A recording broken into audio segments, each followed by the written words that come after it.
Good morning around the world. Magandang umaga sa ating lahat. Magandang umaga. Kami ngayon ay seafoods. Nag-seafoods kami ngayon, guys. Ang aming nabili ngayon ay puro galing sa dagat.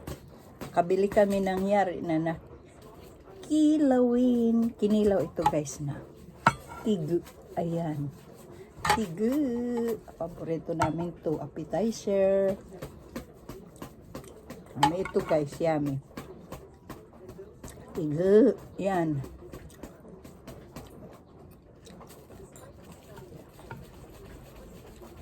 sarap, malambot siya, guys.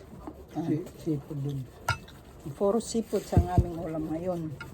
Adobo na talaba. Kumakain ba kayo, guys, ng talaba? Tataba ng talaba ngayon, kaya ito yung aming napiling ulam. Cholesterol.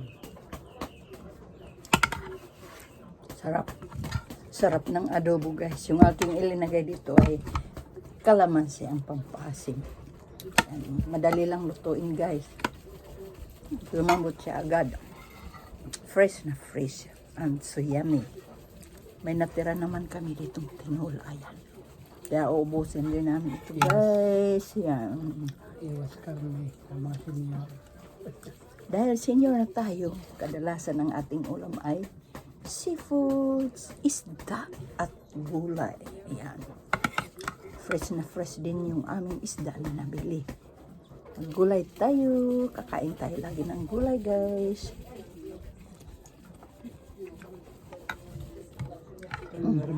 Yummy. At may sili pa. Thank you for watching, guys. Sakit, kuruan, kumatos.